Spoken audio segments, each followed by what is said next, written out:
भूर्भुवः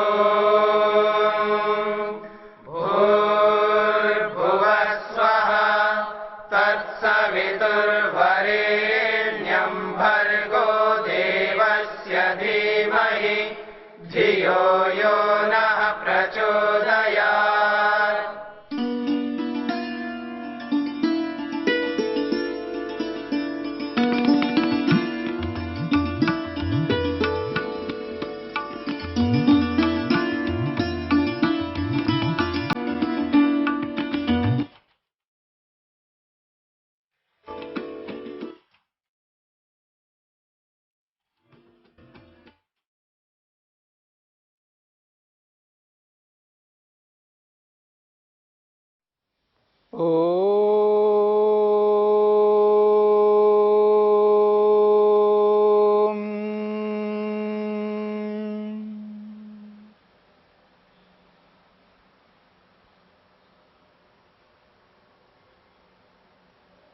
मन के स्वभाव पर चर्चा चल रही है। मन का स्वभाव बदलता रहता है। मन के स्वभाव में बदलाव के पीछे तमोगुण, रजोगुण और सत्वगुण, ये तीन कारण हैं। तमोगुण के कारण से मन में जो बदलाव आता है, मन के अंदर जो स्वभाव उपस्थित होता है, वह स्वभाव मूढ़त्व के साथ युक्त रहता है, मूढ़ता के साथ युक्त रहता है। व्यक्ति के जीवन में जो आलस्य दिखाई देता है, एक जो निठल्लापन दिखाई देता है, आलसीपन जो दिखाई देता है, काम न करने की जो इच्छा होती है, कामचोर की जो भावना होती है, ये सब मूढ़त्व का द्योतक है। और जब तक मन के अंदर वो उभरा हुआ रहेगा तमोगुण, तब तक वो व्यक्ति तामसिक बन करके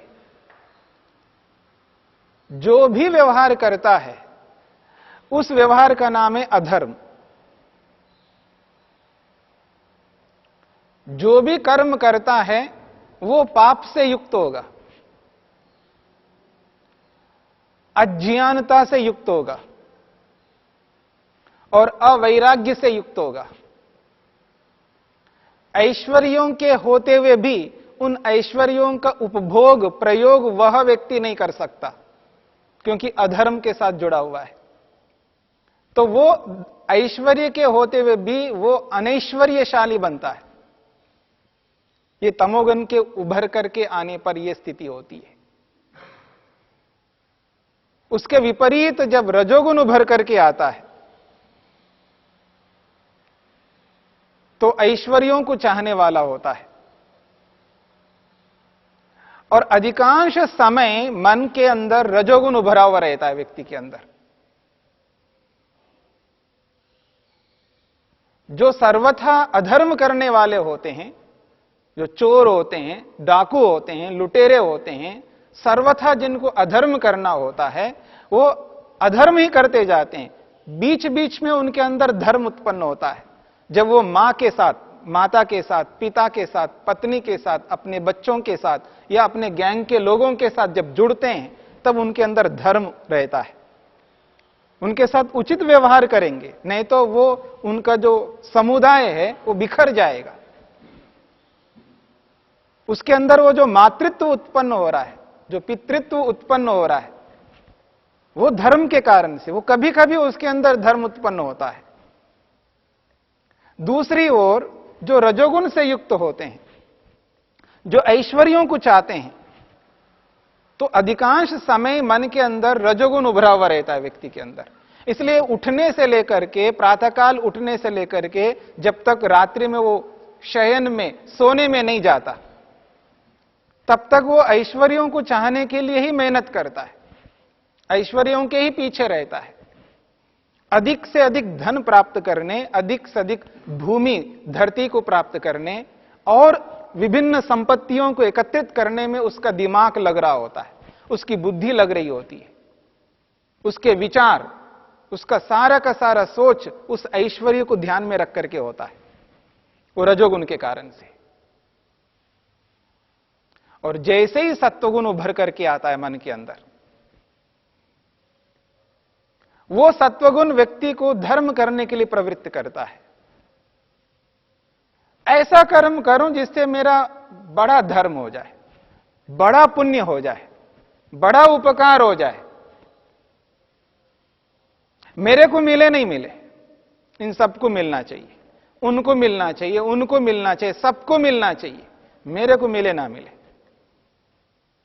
जो उपकार की भावना, अधिक से अधिक धर्म करने की भावना, अधिक से अधिक पुण्य करने की भावना, मेरे साथ कुछ हो जाए कोई बात नहीं, उसके साथ अन्याय नहीं होना चाहिए, पूरा न्याय करूंगा। तो ये जो भाव है मन के अंदर, वो सत्वगुण के कारण से। लेकिन उस सत्वगुण के साथ साथ रजोगुण थोड़ा उसके अंदर बना रहता है,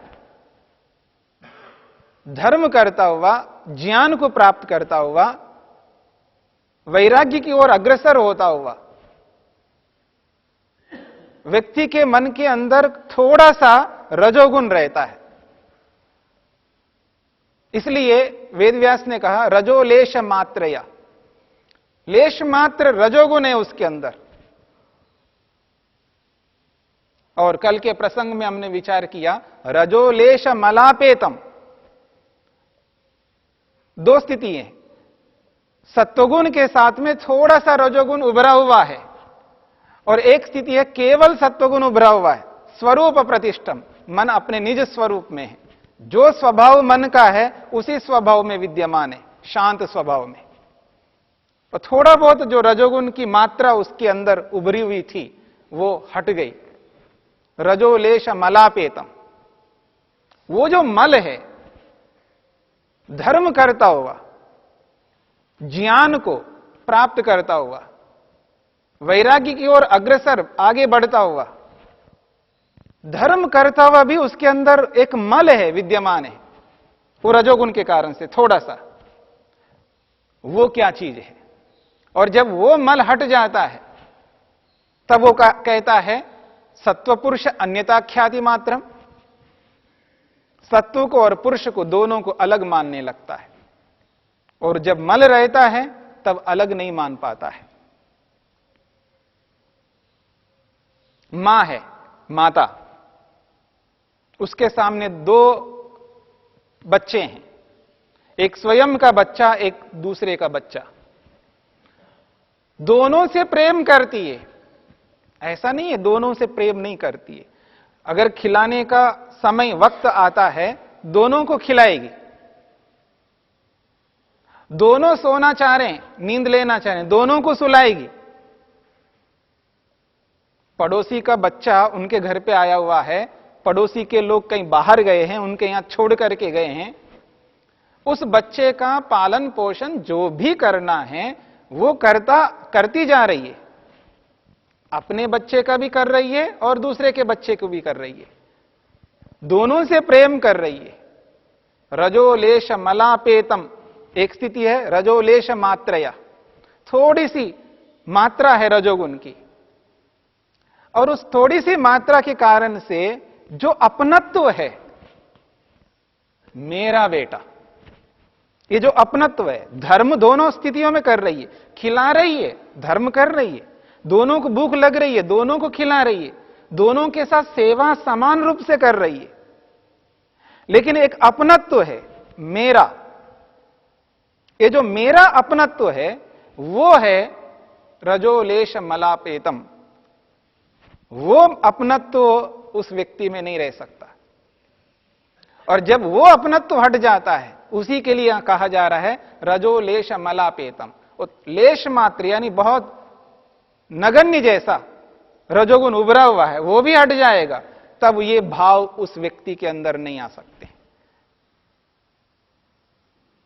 बहुत ऊंची स्थिति है, बहुत ऊंची स्थिति है। दो बच्चे सामने हो, एक स्वयं का बच्चा, एक दूसरे का बच्चा, और दोनों को एक जैसे भाव से देखना, एक ही भाव से, उस भाव में अंतर ना होना, ये मेरा, ये पराया, ये जो अंतर है, ये जब अंतर हट जाता है, उस अंतर को ही यहां पर मल कहा है।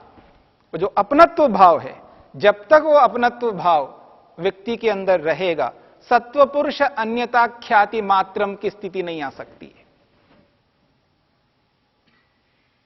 सत्व पुरुष अन्यता ख्याति मात्रम का अर्थ है सत्व को और पुरुष को, यानी आत्मा को और जड़ को अलग मानना।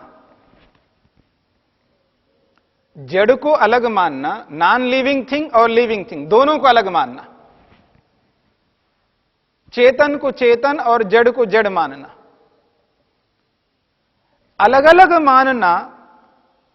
वैसे हम बाहर के तौर पर बहुत कुछ चीजों को अलग मानते हुए भी नहीं मान पाते हैं, लेकिन वहां स्पष्ट भी हो जाता है, हां मैं अलग मानता हूं, ये जो कपड़ा है मेरे से अलग है, मैं कपड़ा नहीं हूं। आप में से कोई ऐसा नहीं होंगे मैं कपड़ा हूं ऐसा मानते हैं, आप नहीं मानते, लेकिन मैं शरीर हूं ऐसा मानते हैं आप।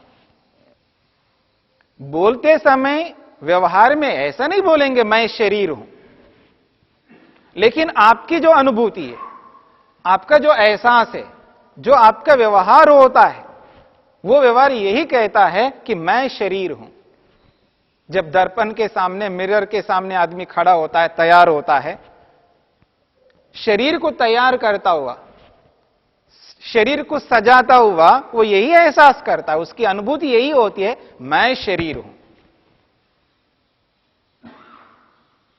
मैं शरीर हूं। ये जो अनुभूति होती है, वो अनुभूति ये कह रही होती है कि शरीर अलग, मैं अलग नहीं है, दोनों एक है। ये अनुभूति ये कह रही है, और वाणी ये नहीं कह सकती मैं और शरीर एक है, ऐसा हमारी वाणी नहीं कहेगी। वाणी तो यही कहेगी मैं अलग और शरीर अलग, ये नष्ट होने वाला है, एक दिन ये समाप्त होने वाला है, एक दिन इसको जलाया जाएगा, एक दिन मृत्यु हो जाएगी, मैं शरीर से अलग हो जाऊंगा। यह वाणी तो कह रही है, लेकिन व्यवहार नहीं कहती। व्यवहार शरीर को और स्वयं को एक मानने वाला है, इसलिए व्यक्ति रोता है, दुखी होता है, परेशान होता है, कष्ट होता है व्यक्ति को। धर्म करता हुआ व्यक्ति, वैराग्य की ओर अग्रसर होता हुआ व्यक्ति, फिर भी वो पूरा धर्म नहीं कर पा रहा है। धर्म तो है, अगर कोई चीज सबको देनी है, सबको दे रहा है, धर्म पूर्वक दे रहा है, यथावत दे रहा है, एक ही मात्रा में सबको बराबर मात्रा में दे रहा है, धर्म तो कर रहा है। लेकिन उस धर्म को करता हुआ अधर्म भी उसके अंदर छुपा हुआ है। वो जो अधर्म है, ममत्व, स्वस्वामी संबंध, अटैचमेंट, मैं और मेरापन, वो जब तक नहीं हटता है तब तक वो पूरा धर्म नहीं है। एक उदाहरण देता हूं। एक व्यक्ति बाहर के बहुत सारी चीजों को लेता है, रॉ मटेरियल लेता है, भवन बनाना है मान लीजिएगा, वो 6 महीने लग सकते हैं, साल लग सकता है, और कोई कोई भवन ऐसा बना दिया जाता है जिसमें कारीगरी बहुत होने के कारण से वो 1 साल क्या 2 साल 3 साल 4 साल 5 साल लगा, मान लीजिएगा 5 साल तक उस मकान को बड़े अच्छे ढंग से उसने बनाया। मटेरियल तो बाहर से लिया, उसको सब कुछ बाहर से उपलब्ध किया, उसने बनाया और बना करके मालिक को दे दिया। क्या मानता है वो? यही तो मानता है मेरा नहीं, सामने वाले का है, मालिक का है। एक मां चावल लेती है, आटा लेती है, सब्जी लेती है, दाल लेती है, और अन्य प्रक्षेप उसमें संस्कार करने के लिए जो भी मसाले वो सब चाहिए, सब बाहर से लिया और लेकर के भोजन अच्छा बना करके तैयार किया। कोई भी आया, अजनबी आ गया, वो कहता है कि मेरे को भूख लग रही है, मेरे को भोजन चाहिए, वो देगी। जब उसको भोजन देती है तो वहां पर उस भोजन के अंदर वो अपनत्व वैसा नहीं रहता। दे दिया गया। लेकिन वो पुत्र को ऐसा नहीं मान सकती है। पुत्र का जो निर्माण हुआ, पुत्र का जो शरीर का निर्माण हुआ, वो ये अलग बात है। हम बाहर की चीजों को बाहर बनाते हैं, लेकिन मां बाहर की चीजों को अंदर लेकर के अंदर शरीर का निर्माण हुआ। ठीक है, मां ने नहीं किया, किसी ने किया। जिसने भी किया हम भगवान कहते हैं, उसको ईश्वर कहते हैं। निर्माण हुआ अंदर, लेकिन रॉ मेटीरियल क्या है? जो भी हम खाते पीते हैं वही तो था, उसी से जो शरीर बना है। और वो जो शरीर बनकर के बाहर निकल के आया पुत्र के रूप में, वो बड़ा हो गया। अब उसको किसी को देना हो, किसी को देना हो, कोई ले, हम जैसे लोग लें, हां जी आप अपने बेटे को दे दीजिए, हम अपने गुरुकुल में पढ़ाएंगे, नहीं दे सकते। वो जो ममत्व है, कुछ चीज जिनको हम बाहर मेहनत पुरुषार्थ करके सालों लगा करके बना करके किसी को सुपुर्द कर देते हैं, किसी को दे देते हैं, वहां वैसा मोह नहीं होता है। जमीन भी दे सकते हैं, मकान भी दे सकते हैं, गाड़ी भी दे सकते हैं, सोना चांदी भी दे सकते हैं, बहुत कुछ दे सकते हैं। वहां वैसा मोह नहीं होता है जैसा मोह एक पुत्र में होता है। वो जो थोड़ा सा लेश मात्र मोह जो रहता है, वो जब मोह हट जाए, रजोलेश मलापेतम, उस स्थिति में जाकर के सत्व पुरुष अन्यता ख्याति की स्थिति होती है। जैसा वस्त्र है, वस्त्र के पुराने होने पर बिना रोना धोना किए शांति से स्वाभाविक रूप से हम लोग इसको हटा करके दूसरे वस्त्र को लेते हैं। वही स्थिति आएगी जब यह शरीर जर्जर हो गया या किसी रोग के कारण से यह शरीर छूट गया। मेरा छूट गया, मां का या पिता का या पति का या पत्नी का या पुत्र का या पुत्री का, जिस किसी का भी, कोई बात नहीं। नया कपड़ा लाओ और जैसा कॉटन का लाते हैं तो इसको एक बार धो लेते पहले, ताकि इसके अंदर जो भी मांड आदि हो वो निकल जाए। और इसको धो लिया और नया है और तार के ऊपर सुखा दिया, निकालते समय किसी कारण से वहां अटक करके फट गया,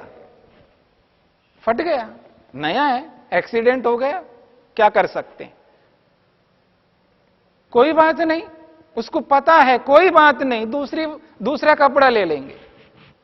ऐसे ही जब शरीर इसी प्रकार, इस शरीर में कुछ एक्सीडेंट से कुछ हो गया, कोई बात नहीं है, ठीक कर लेंगे, ठीक हो सकता है, नहीं होता है तो कोई बात नहीं, गया तो गया, उसको दूसरा शरीर मिलेगा।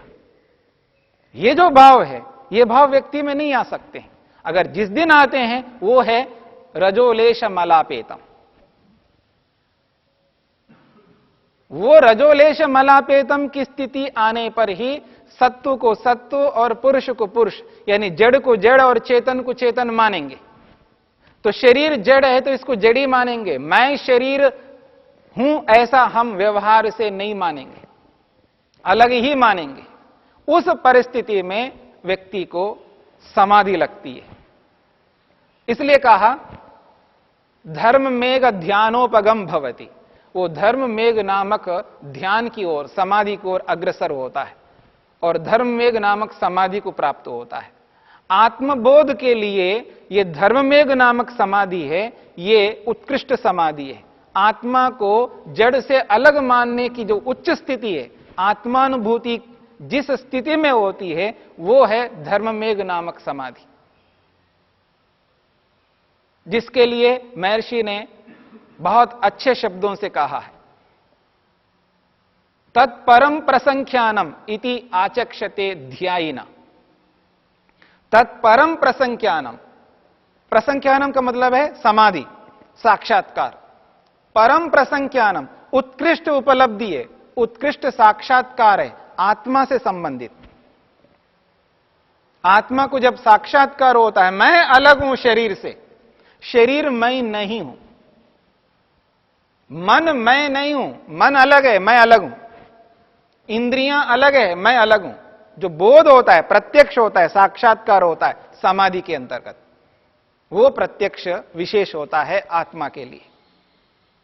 उस प्रत्यक्ष को जब योगी अपना लेता है, उस प्रत्यक्ष को कर लेता है, एहसास कर लेता है मैं ऐसा हूं और मन ऐसा है, शरीर ऐसा है और मैं ऐसा हूं, तो शरीर को और स्वयं को जब पृथक एहसास करता है व्यवहार के रूप में, प्रत्यक्ष रूप में, तब उसको शरीर से लेकर के किसी भी प्रकार का कोई दुख नहीं होता है, चाहे शरीर रहे या ना रहे, जिस किसी भी स्थिति में हो।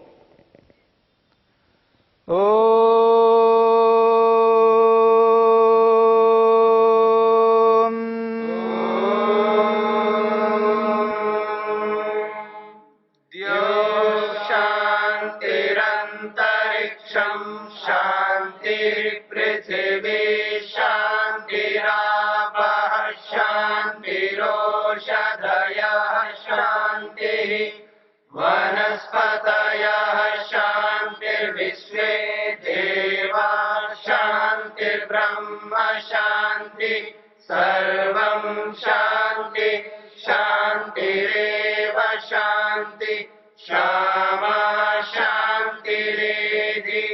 ओम शांति शांति शांति।